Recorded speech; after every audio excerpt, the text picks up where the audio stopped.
안녕하세요. 김씨북독방TV 김소장입니다. 실무에서 우리는 늘 부동산을 구매하고자 할 때 평이라는 단위를 사용하고 또 이 평을 기준으로 가격을 산정합니다. 하지만 이 평은 과거 척간법으로 평이라는 단위를 사용했었는데요. 현재는 국제공인미터법으로 제곱미터를 사용합니다. 한 평이 약 3.3제곱미터고요. 하지만 현재까지도 거래 현실상 평으로서 많이 통용되는 게 사실입니다. 그런데 우리가 부동산을 구입하고자 할 때 단순 토지를 제외하고는 이 제곱미터가 참 헷갈립니다. 예를 들어서 30평대 아파트가 84제곱미터로 표시되어 있습니다. 84제곱미터를 3.3으로 나누면 25평인데 말이죠. 아시는 분들은 아시겠지만 이렇게 헷갈리는 가장 큰 이유가 면적 용어들이 너무 많습니다. 공급 면적, 전용 면적, 공용 면적, 계약 면적, 또 실면적, 서비스 면적까지. 그래서 이번 영상에 아파트를 비롯해서 부동산을 분양받거나 구매 계획에 계신 분들에게 이 면적 용어와 이 면적을 기반으로 가격을 산출하는 기준에 대한 정리를 해봐 드리겠습니다. 그리고 아파트와 빌라나 오피스텔, 상가의 면적 산출 차이는 어떻게 다른지까지 말씀드려 보겠습니다. 강의 영상에서 뵙겠습니다.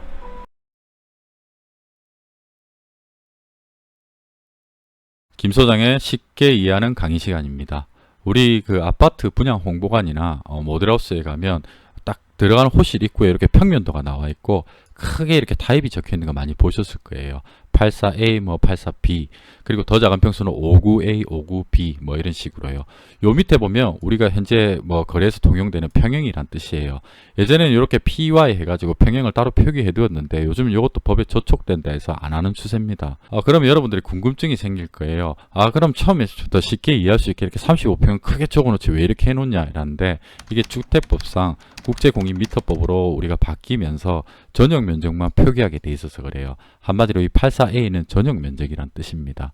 그리고 모델하우스 홍보관 보면 이렇게 크게 적힌 거 옆에 세부 내역들이 이렇게 쭉 나와 있는 거 많이 보셨을 거예요. 일반 분양이 몇 세대고, 전용 면적이 얼마, 주거 공용이 얼마, 두 개 합친 게 얼마, 그리고 기타 공용이 얼마, 또 오늘 많이 궁금해하는 계약 면적이 또 얼마, 이렇게 나와 있는데 여기서 더하고 빼기를 해서 다른 용어들도 산출이 됩니다. 예를 들어서 공급 면적이 있을 거고요, 분양 면적이 있을 거고, 서비스 면적이 있고, 실면적이 있고. 그래서 이제 여러분들이 오늘 우리가 이 용어들을 하나씩 살펴볼 건데 요것만 이번 장에서 기억해 주시면 좋을 것 같아요. 이 공급 면적과 분양 면적은 같은 말이다. 앞으로 계속 나오겠지만 같은 의미라는 거를 이해해 주시고, 또 이 제곱미터로 표시돼서 헷갈리는데 이 우리가 말하는 한 평이 약 3.3제곱미터입니다. 요거 기억해 주시면 돼요. 3.3제곱미터 다들 아실 겁니다. 이 정도는. 그래서 오늘 우리가 이 용어들 하나씩 쉽게 한번 이해해 보겠습니다. 자, 제 1강입니다.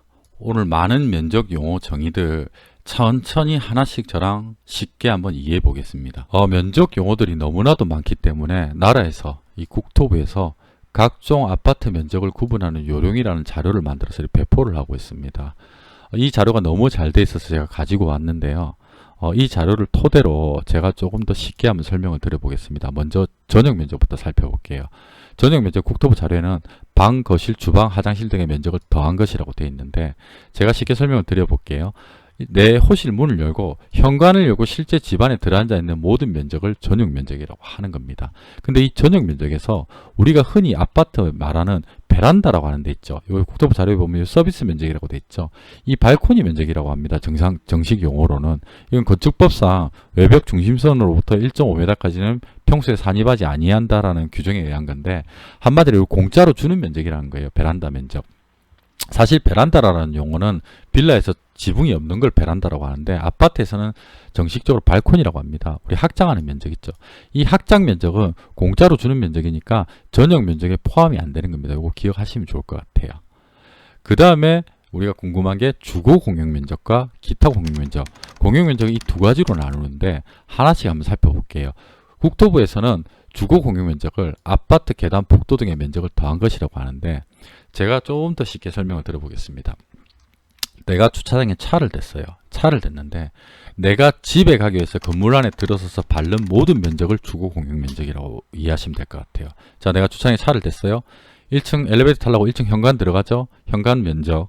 그리고 엘리베이터 타죠. 엘리베이터 면적.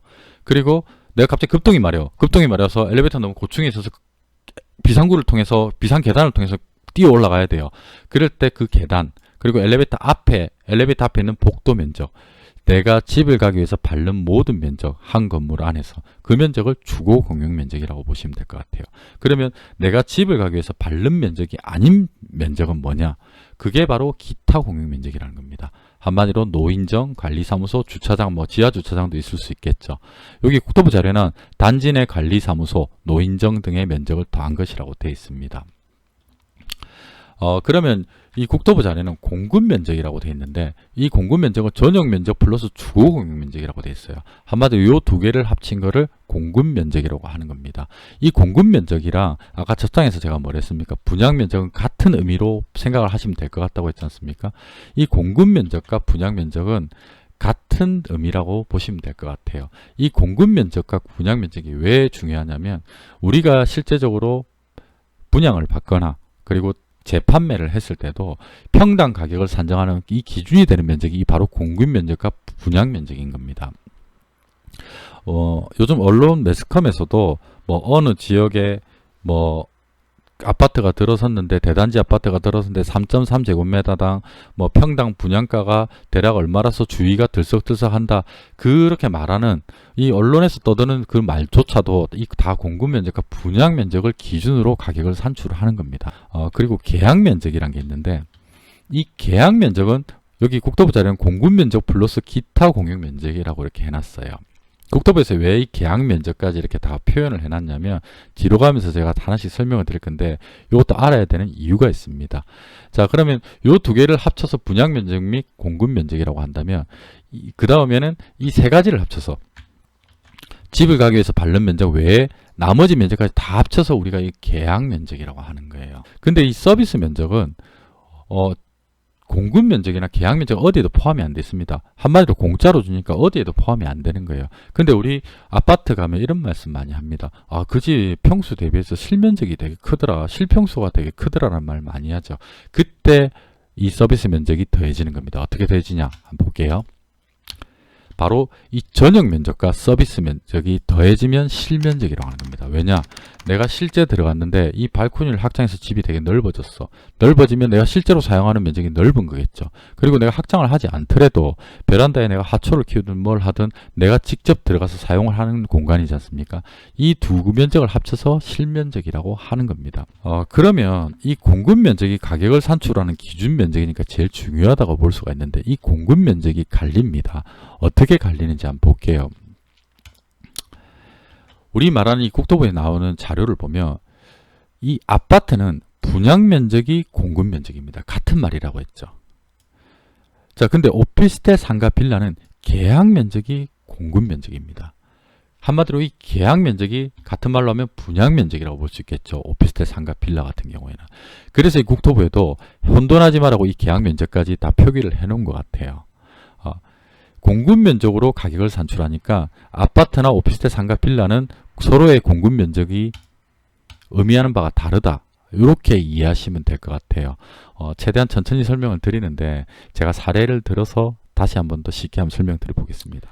제2강입니다. 앞선 면적 용어들을 이해하셨으면 그 면적들을 한번 적용을 한번 해보겠습니다. 실무에서. 우리가 분양은 전용 면적으로 표기는 하지만 실제 평당 분양가를 산정하거나 이 매매는 공급 면적, 즉 분양 면적으로 통한다는 겁니다. 근데 이 아파트와 빌라 상가 오피스텔은 차이점이 있어요. 한번 보겠습니다. 이 아파트는 주택법 적용을 받습니다. 한마디로 평당 가격을 산정하는 이 공급 면적 및 분양 면적의 기준이 전용 면적 플러스 주거 공용 면적만을 합친 면적입니다. 근데 이 30세대 미만의 빌라나 상가 오피스텔 같은 경우는 틀려요. 이 빌라 상가 오피스텔 같은 경우는 건축법 적용을 받습니다. 한마디로 평당 분양가를 산정하는 이 공급 면적의 기준이 전용 면적, 주거 공용 면적 플러스 기타 공용 면적까지 합쳐지는 겁니다. 이게 어떤 큰 차이점이 있는지 한번 살펴볼게요. 아까랑 동일하게 평면도와 타입이 나와 있고 여러 내역이 나와 있는 화면을 다시 띄웠습니다. 한번 볼게요. 이게 아파트라면 주택법 적용을 받기 때문에 전용 면적 플러스 주거 공용만을 합친 118.02가 공급 면적이 되는 거고요. 이게 빌라나 상가나 오피스텔 같은 경우는 이 계약 면적이 공급 면적이 되는 겁니다. 이게 어떤 차이가 있는지 한번 볼게요. 자, 아파트 같은 경우는 이 118.0이니까 한 평이 약 3.3제곱미터니까 35평형이 되는 거예요. 아까 본 35PY처럼요. 근데 빌라, 오피스텔, 상가 같은 경우는 이 공급 면적이 계약 면적을 기준으로 하니까 약 181.38 나누기 3.3 하면 54평형이 됩니다.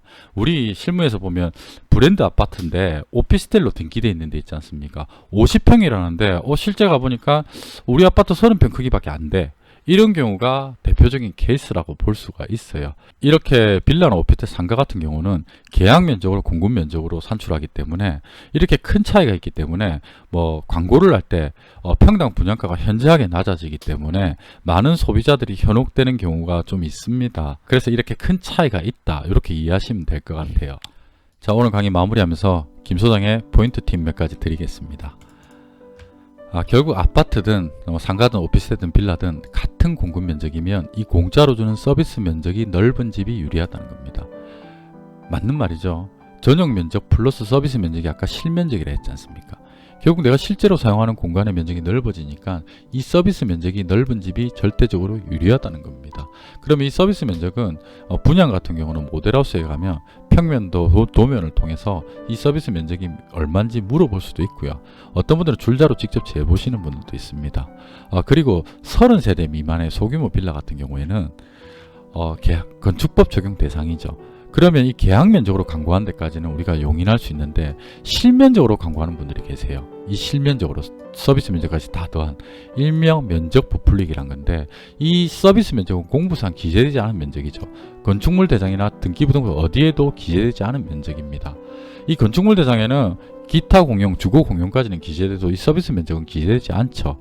결국 불법 베란다 확장 이런 면적들이 다 넣어가지고 광고를 하는 겁니다. 이 소규모 빌라 같은 경우는 정부에서 전용 면적을 분양할 때 따로 표기하라고 지시는 내렸지만 이 강제성이 없어서 아직 면적 부풀리가 일부에서 좀 일어나고 있는 것 같더라고요. 얼마 전에 제가 언론에서 봤는데, 기사에서 봤는데 서울 경기 쪽에는 전용 면적 10평인 빌라가 40평형으로 분양받은 분도 계시더라고요. 그래서 이거는 여러분들이 건축주분한테 적극적으로 공용 면적이 얼마고 기타 공용이 얼마고 이렇게 해서 정확하게 한번 물어보시는 좀 해안도 좀 필요할 것 같아요. 이게 면적 부풀리가 되면 어떤 문제가 있냐면, 향후 내가 팔 때 건축물 대장에는 아무 데도 등재가 안 돼 있으니까 내가 분양받은 면적이 입증하는데 애로사항이 있습니다. 그리고 우리가 대출을 할 때, 은행 감정할 때 공부상 면적이 너무 작으면 내가 몇 평형에 분양받았다 해도 탁상 감정이라고 하죠. 서류상 감정을 할 때 불리하게 작용을 할 수가 있는 겁니다. 그와 계를 같이 해서 말씀드린다면, 결국 이 건축법 적용 대상이 되는 오피스텔형 아파트 등은 직접 모델하우스나 샘플하우스를 방문해서 실제 공간이 얼마인지, 평당 분양가가 아파트보다는 아무래도 계약 면적으로 하니까 낮게 책정이 되니까 실제 내가 이 가격이 적정한 가격인지 직접 한번 살펴보는 해안이 좀 필요할 것 같아요. 그래서 오늘 강의의 결론은 이렇게 보면 결국은 전용률이 높은 부동산이 좋다라는 겁니다. 왜? 공부에도 다 기재되어 있고 전용 면적이 또 들어앉아 있는 면적이 그만큼 넓다라는 거니까 전용률이 높은 부동산이 좋다는 겁니다. 강의가 이렇게 빠르게 달려왔는데 여러분들한테 좀 도움이 됐으면 좋겠습니다. 궁금한 사항은 언제든지 댓글을 남겨주시면 제가 최대한 답변을 드릴 수 있도록 하는데, 제가 늘상 말씀드리다시피 제가 영상에서 개거품을 보면서 설명을 드린 내용을 물어본다. 예를 들어서 전용 면적이 뭐예요? 공급 면적이 뭐예요? 그런 분들 계시지 않습니까? 그런 분들은 언제든지 저희 사무실에 준비가 되어 있습니다. 야구방망이와 직물방이 준비되어 있기 때문에 그런 분들은 직접 한번 사무실을 내방하시기 바랍니다. 그러면 제가 두 번 다시는 안 까먹게 다시 한번 설명을 드리겠습니다. 날씨가 차가워지는데 다들 감기 조심하시고요.